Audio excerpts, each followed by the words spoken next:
Hello दोस्तों, कैसे हो आप सब।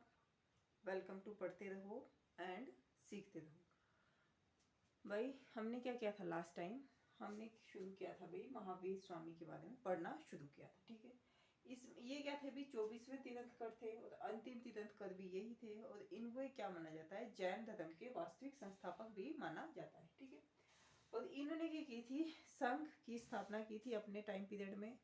तो उसमें कितने थे, 11 ही इनके फॉलोवर थे या 11 ही गणधर थे, पीपल थे, 11 ही लोग क्या थे, मतलब अनुयायी थे। ठीक है, और ये सब क्या कहलाए, गणधर कहलाए। ठीक है, सेकंड फैक्ट, थर्ड फैक्ट क्या था भाई, जो जैन धर्म में क्या है, ये पुनर्जन्म, मतलब जैसे भाई किसी की डेथ होगी तो डेथ के बाद क्या होगा, रीबर्थ होगा वो। ठीक है, पुनर्जन्म और कर्मवाद के सिद्धांत को मानता है। कर्मवाद का मतलब क्या है कि अब मतलब कर्म से क्या होता है, डिसाइड होता है, हमारा जन्म और मरण किससे तय होता है, कर्मों से ही तय होता है। इस चीज को ये क्या मानता है, जैन धर्म के लोग मानते हैं। ठीक है, एंड फोर्थ फैक्ट इज, चौथी बात क्या है, चौथी बात ये है कि जो जैन धर्म है, जैन धर्म में क्या है, दो चीजों को बैन किया गया है। बैन मतलब वर्जित किया गया है कि आप कृषि नहीं कर सकते और क्या नहीं कर सकते, युद्ध नहीं कर सकते, क्योंकि दोनों में क्या होती है, जीवों की हत्या होती है। ठीक है, ये दो चीजें होगी जो क्या कर ली थी हमने, ये कुछ कुछ चीजें थी जो हमने कल देख ली थी। आज जो हम पढ़ने जा रहे हैं वो है जैन साहित्य के बारे में। मतलब एक दो लाइन से जो हम क्या करेंगे, पढ़ेंगे, लेकिन उसके बाद क्या देखेंगे, संगीतियों के बारे में देखेंगे कि कुछ बेसिक जैसे फैक्ट्स देखेंगे। आज हम बेसिक बेसिक चीजें ही करेंगे, फिर बेसिक से लेकर हाई तक जाएंगे, फिर मॉडरेट चीजें पढ़ेंगे, फिर हाई लेवल की क्या करेंगे, चीजें पढ़ेंगे। ठीक है, तो ये तो होगी, ये होगी एक और बात। और आप क्या कर सकते हैं, अगर आपको वीडियो अच्छी लगे तो प्लीज लाइक कीजिए, शेयर कीजिए एंड सब्सक्राइब कीजिए। क्या है भाई, जैन साहित्य को क्या कहा गया है, अगर जैन साहित्य की बात की जाए, क्या कहा गया, इसको आगम कहा गया है। क्या कहा गया है, आगम। ठीक है, ये क्या है, ये वन डे एग्जाम के लिए ऐसे ऐसे क्वेश्चन पूछा जाता है कि निम्नलिखित में से कौन से साहित्य को क्या कहा जाता है, आगम कहा जाता है। ठीक है, आगम दो शब्दों से मिला है, आ और गम से मिलकर बना है। ठीक है, ये क्या है, इसमें उपसर्ग है और गम क्या है, इसमें प्रत्यय। ये चलो, ये तो बहुत बात की बात होगी, ये हिंदी में चला गया, लेकिन क्या कहा जाता है, जैन साहित्य को आगम कहा जाता है।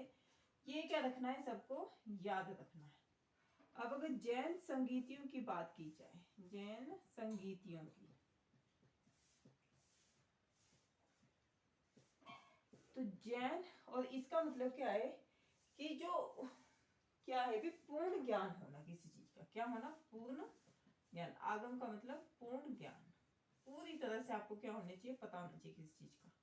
ठीक है, जैन संगीतियां कितनी हुई, दो ही हुई है, लेकिन उससे पहले क्या देखेंगे, हम कुछ कुछ चीजें देखेंगे। जैसे कि क्या था भाई, जब महावीर स्वामी को क्या माना जाता है, जैन धर्म का वास्तविक संस्थापक माना जाता है। ठीक है, और जब महावीर स्वामी को इनका वास्तविक संस्थापक माना जाता है, तो इसका मतलब ये हुआ कि जो राजनीतिक संरक्षण है वो भी महावीर स्वामी के कार्यकाल या उनके टाइम पीरियड के दौरान ही सबसे ज्यादा मिला होगा। ठीक है, और उस टाइम के बहुत सारे शासक ऐसे थे जो क्या थे भाई, महावीर स्वामी के समकालीन थे। ठीक है, जैसे अजात शत्रु, बिंबिसार, चेटक, ये सब क्या थे भाई, उदयन, ये सब क्या थे, महावीर स्वामी के क्या थे भाई, समकालीन शासक थे। और इन्होंने क्या, ये जैन धर्म को मानते थे। और जैन धर्म को मानने का मतलब क्या है कि जब शासक, कोई शासक वर्ग किसी पर्टिकुलर धर्म को मानता है तो क्या मिल जाता है उसे, राजनीतिक संरक्षण भी क्या मिल जाता है, उसको मिल जाता है। ठीक है, उस धर्म को। और उससे क्या होता है, उसके प्रचार प्रसार में क्या होती है, बहुत ज्यादा, मतलब उसके प्रचार प्रसार को क्या होता है, बहुत ज्यादा बढ़ावा मिलता है। और वो चीजें क्या मिलती है भी, आम लोगों तक भी मिल जाने लग जाती है। ठीक है, ये तो होगी, एक फैक्ट हो गया। अब जो ये साहित्य था, जैन साहित्य था, इसकी अगर भाषा की बात की जाए तो अगर मतलब अगर इतने सारे हमें क्या मिलते हैं, इसके बारे में चीजें मिलती है देखने को। ठीक है, और जब इतनी सारी चीजें मिलती है हमें देखने को, इतने सारे साहित्यिक स्रोत है या सोर्स ऑफ रेफरेंस है, तो इनमें क्या है, हमें अर्ध मागधी भाषा मिलती है देखने को, या क्या मिलती है, संस्कृत भी मिलती है देखने को। ठीक है, ये होगी भाषा की बात कि अर्ध मागधी हमें देखने को मिलेगी। ताकि जब प्रारंभिक दौर था, जब किसका, जैन धर्म का प्रारंभिक दौर था, तब जो महावीर स्वामी थे या जो तीर्थंकर थे, उन्होंने सोचा कि मतलब महावीर स्वामी ने सोचा कि भाषा ऐसी होनी चाहिए जिसमें क्या हो, सभी लोग मतलब जो आम लोग भी है, आम जो जनता है वो लोग भी क्या कर सके, इस जो मेरे उपदेश है या जो मेरी सोच विचार है, जो मेरी थिंकिंग है, वो आम लोग भी क्या कर सके, सोच समझ सके। ठीक है, या उनके भी समझ में आ सके और ज्यादा से ज्यादा लोग क्या हुए, इस धर्म से जुड़ सके। ठीक है, तो उन्होंने लोगों की भाषा में क्या किया, लोगों को ही उपदेश देना स्टार्ट किया। लेकिन बाद में कालांतर में हमें देखने को मिलता है कि जैन धर्म ने भी और धर्म की तरह बहुत सारी भाषाओं का मतलब क्या कर लिया, अपने अंदर समा लिया। और तो अपने अंदर समाने का मतलब क्या है कि उन्हें धारण कर लिया। जैसे उनके उपदेश अर्थ मागधी में होते थे पहले, लेकिन अब किस भाषा में होने लगे, वो संस्कृत में होने लगे। ठीक है, और जैसे जैसे संस्कृत में होने लगे वैसे वैसे लोगों का रुझान क्या हो गया, इससे कम होने लगा। क्योंकि ये क्या थी, एक पर्टिकुलर वर्ग की क्या थी, भाषा थी।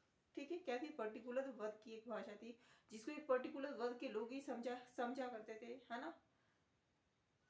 तो इससे क्या हुआ, जैन धर्म में लोगों का जो मतलब पहले बहुत ज्यादा रुझान था, वो क्या हो गया, कम हो गया। ठीक है, ये हम बाद में पढ़ेंगे भी जैन धर्म के पतन कब हुआ था। ठीक है, ये हो गई एक बात। और दूसरी बात जो है भाई, वो है कुछ और चीजें हैं इसमें देखने के लिए।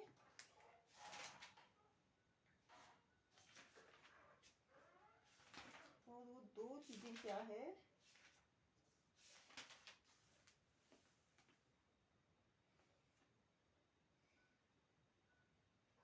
हाँ, वो थी भाई, क्या थे, जैसे मैंने बताया कि जो मौर्य सम्राट थे, चंद्रगुप्त मौर्य, वो भी क्या थे भी, जैन धर्म को मानने वाले थे। ठीक है, और जब वो जैन धर्म को मानते थे तो इसमें क्या किया उन्होंने, उसको राजनीतिक संरक्षण भी प्रदान किया। और जब राजनीतिक संरक्षण प्रदान किया तो उससे क्या हो गया,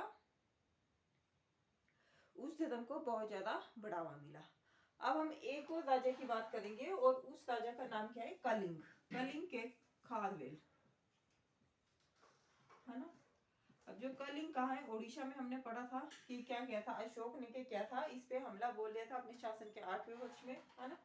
ये हमने क्या कर लिया था, पढ़ लिया, ये हम सारी चीजें हमने पढ़ ली है। ठीक है, कलिंग, कलिंग कहाँ पढ़ा था हमने, खारवेल में कलिंग के जो खारवेल शासक थे, वो क्या थे भाई, वो भी जैन धर्म को मानने वाले थे। और इनके नाम से हमें एक गुफा भी मिलती है जो उन्होंने क्या दिया था, जैन भिक्षुओं को दान में की थी। ठीक है, तो आज के लिए क्या है, आज के लिए इतना ही है। लेकिन उससे पहले, वीडियो को क्लोज करने से पहले,